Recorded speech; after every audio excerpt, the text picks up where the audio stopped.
नौकरानी एक घर के लिए कितनी जरूरी होती है, आइए देखते हैं। अरे बहू, ये देख, सारा साबुन बर्तन में रह गया। ये नौकरानी कोई काम नहीं करती, गंदा काम करके चली जाती है और ढेर सारा पैसा ले जाती है। अरे मम्मी जी, उसने तो साफ किया ही था। मेरे ही हाथ से इस ग्लास में सर्फ गिर गया था। अरे बस कर झूठी, उसे बचाने के लिए सारी जुगत लगा ले, लेकिन मैं तो इसे निकाल कर ही रहूंगी। हमारे जमाने में ना कोई नौकरानी थी और ना ही ये चिकने बर्तन। चूल्हे के जले बर्तनों को राख रगड़ कर साफ किया करती थी मैं। अरे माँ जी, मैं कहाँ बचा रही हूँ उसे। और वैसे भी आजकल नौकरानी जरूरत नहीं, स्टेटस सिंबल बन गया है। अब आप बताओ, मैं मुन्ना को नीचे घुमाने ले जाऊं तो लोगों से क्या बोलूं? झाड़ू पोछा खुद लगा रही हूँ। लोग सीधा यही पूछते हैं कि कौन सी नौकरानी काम कर रही है तेरे घर पर। अरे बस कर, ये भी कोई बात होती है? मम्मी जी, आप नहीं समझेंगी। शाम को नौकरानी घर आकर काम कर ही रही होती है कि सास को कहती है, माँ जी, एक बात बोलूं, बुरा न मानना।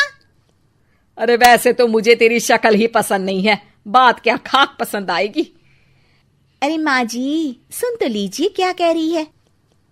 तो मैंने कौन सा उसका मुंह पकड़ लिया है? अरे माँ जी, वो लाल साड़ी पहनती हो ना पहना करो। सास का गुस्सा अब तो 7वें आसमान पर होता है। अरे वाह जी वाह, क्यों ना पहना करूं? और तू होती कौन है ये बताने वाली कि मैं क्या पहनूं क्या ना पहनूं?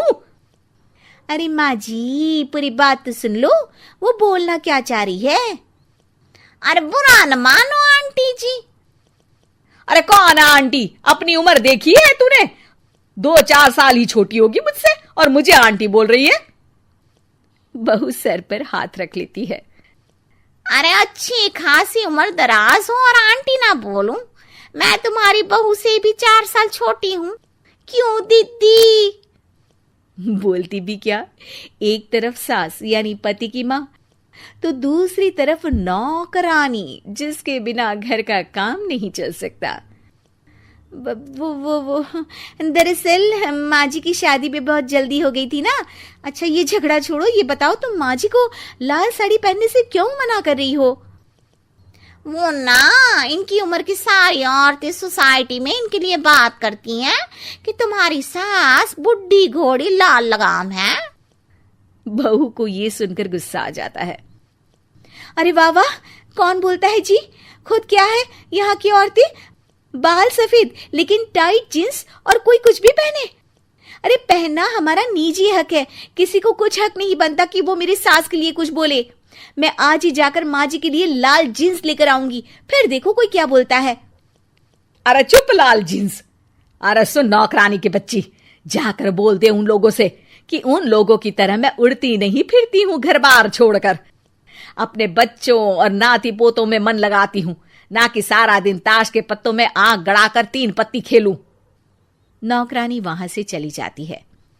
वैसे बहू, नौकरानी के क्या फायदे हैं ये तो पता नहीं, लेकिन सबसे अच्छा तो ये कि पता चल जाता है कि कौन किसके लिए क्या बोल रहा है।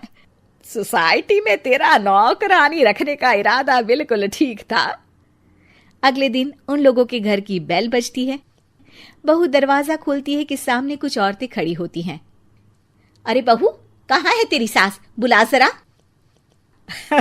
अरे बहन जी, आप सारी एक साथ आइए आइए, कैसे आना हुआ? अरे 3 पत्ते खेलने आई हैं, क्यों खेलोगी? क्यों नहीं, वैसे भी बड़े दिन हो गए, एंटरटेनमेंट हुआ नहीं। बहू जा जाकर पकोड़े तो बना ला। अरे बस करिए, आगे कुछ पीछे कुछ। वैसे तो कहती है कि परिवार पर ध्यान देती है, हमारी तरह 3 पत्तियां नहीं खेलती। हमने कौन सा परिवार छोड़ दिया? सास सक पका जाती है। अब ये किसने कहा? मैं तो कहती हूं कि मैं भी थोड़ा बाहर निकलूं। आपने ही तो कमला नौकरानी से ये सारी बात की थी। सास और बहू को अब सारी कहानी समझ आ जाती है कि सोसाइटी की औरतें क्यों भड़क रही हैं। माफ करिए आंटी, मैं छोटी हूँ, लेकिन फिर भी पहले तो आप लोगों ने माँ की लाल साड़ी का मजाक उड़ाया था ना। हाँ हाँ, उड़ाया था, लेकिन उससे पहले तो तुम लोगों ने हमारी जीन्स के बारे में बात की थी। अरे क्यों ना पहने हम जीन्स, तुम्हारे पैसों की थोड़ी ना है। सास और बहू सर पकड़कर बैठ जाती है। देखा बहू, ये खेल कर गई तेरी नौकरानी, यहाँ की बात वहां तो वहां की बात यहाँ। दोनों किसी तरह औरतों को समझा बुझाकर घर भेजती है और कसम खाती है कि नौकरानी को नौकरानी ही रहने देंगी।